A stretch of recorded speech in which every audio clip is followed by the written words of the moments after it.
ভস্তকের ভিতরে যে মহাকাশচারী তার মৃদু হাসির জন্য বিখ্যাত, তিনি ইউরি অ্যালেক্সেভিচ গ্যাগারিন। Все работает отлично. Все отлично работает. Идем дальше. Заря-1. Заря-1. Вас слышу очень слабо. Самочувствие нормально. Вижу Землю через иллюминатор взора.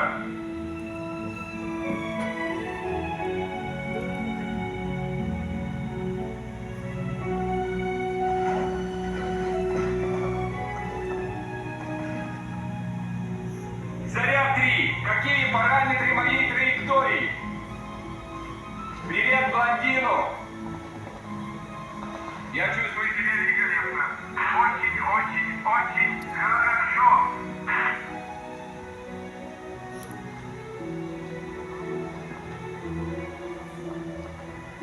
Продолжаю полет. Я над Америкой. Передал телеграфный сигнал. Слышу вас. Хорошо. Полет идет по плану. বুলেটের চেয়েও দ্রুতগতি সম্পন্ন ফ্লাইটে বসে মায়ের কথা মনে পড়ে ইউরির। সন্তানকে সোভিয়েত মহাকাশ কর্মসূচির একজন অংশীদার জানতে পেরে মা কি বলেছিলেন।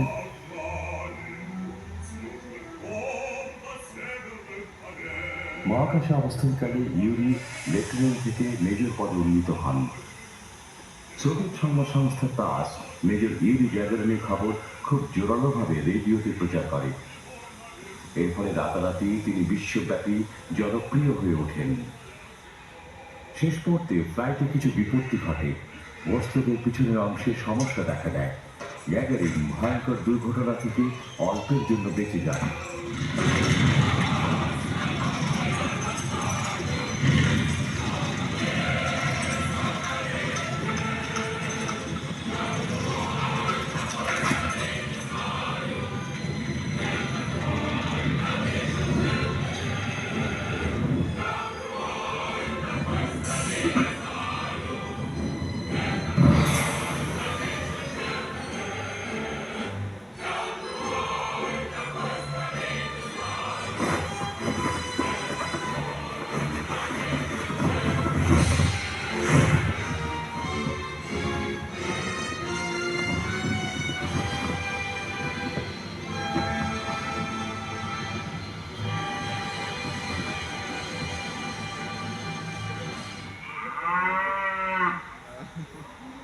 প্যারাসুটের সাহায্যে তিনি বেরিয়ে আসেন। Привет! Я друг, я советский гражданин. ফ্লাইটটি যে এখন দাপ্তরিক মহাকাশ রেকর্ডের যোগ্যতা অর্জন করেছে তা গোপন রাখা হয়।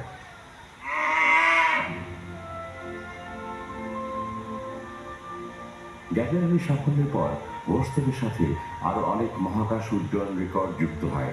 সামান্য পরিবর্তন করে আসে ভোস্ট ক্যাপসুল। 1965 সালের 18 মার্চ সোভিয়েত ইউনিয়ন নতুন একটি মহাকাশযান পাঠায়। একটি প্রজ্বলিত বাতাস প্রতিরোধের মাধ্যমে মহাকাশচারী অ্যালেক্সি লিওনোভ প্রথম মানুষ যিনি ভোস্ট ক্যাপসুল থেকে বেরিয়ে মহাশূন্যে পরিভ্রমণ করেন।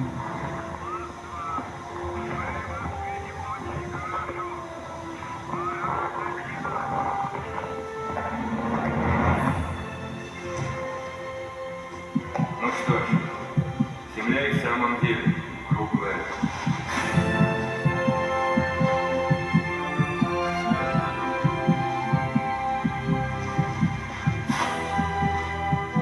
Вижу Кавказ. Я могу видеть от Гибралтара до Каспийского моря.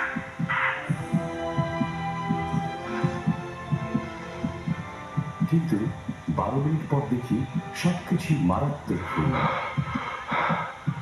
অ্যালেক্সি ছিলেন পরিশ্রান্ত এবং মহাশূন্যে তার যানটি শূন্য ছিল বলে তিনি আর ফিরতে পারেননি। মহাকাশযানে বাতাস নির্গমনের মাত্র একটি ভাগ থাকায় তিনি তার জীবন রক্ষা করতে সক্ষম হন।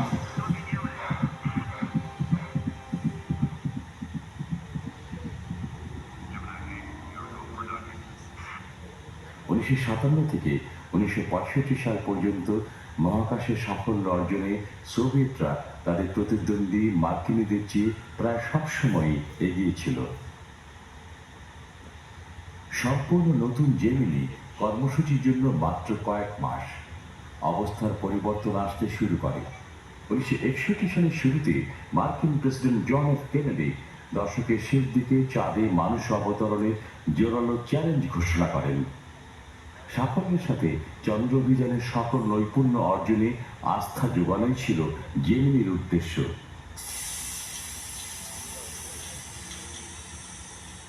এর মধ্যে যুক্ত ছিল অন্যতম নিপুণ রেল লেভেল এবং ডকিং মহাকাশযান।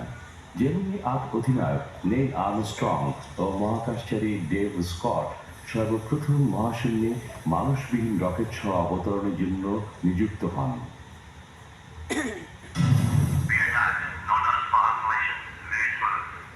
শেষ পর্যন্ত মার্কিনীরাই প্রথম মানুষবাহী মহাকাশযান পাঠিয়েছিল। মহাকাশে অবতরণের পরপরই চুল খাড়া হয়ে যাওয়ার মতো ঐতিহাসিক ঘটনার উন্মোচন হয়। সম্মিলিত মহাকাশযান বেলুন আকার ধারণ করে।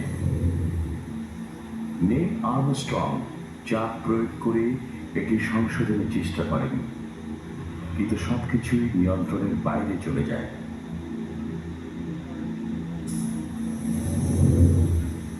মহাশূন্য জটে আক্রান্ত জেমিনি মহাকাশযানের এই সমস্যা সম্পর্কে আর্মস্ট্রং ও স্কটের কোনো ধারণা ছিল না। এটির মধ্যে সমস্যার কারণেই তারা নভোযান থেকে বিমুক্ত হন।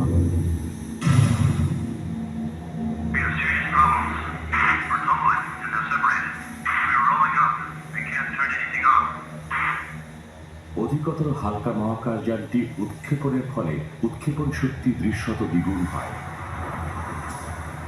অচেতন হবার পূর্ব মুহূর্তে আর্মস্ট্রং পুনঃপ্রবেশ প্রক্রিয়া সচল এবং কক্ষপথে পড়ানো বন্ধ করেন।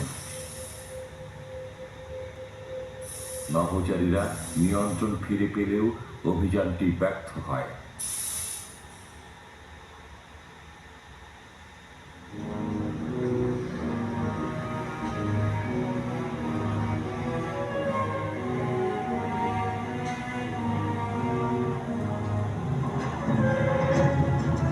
কঠোর গোপনীয়তায় সোভিয়েতরাও তাদের নিজস্ব বৃহদাকার চন্দ্রযান L1 নিয়ে কাজ করে।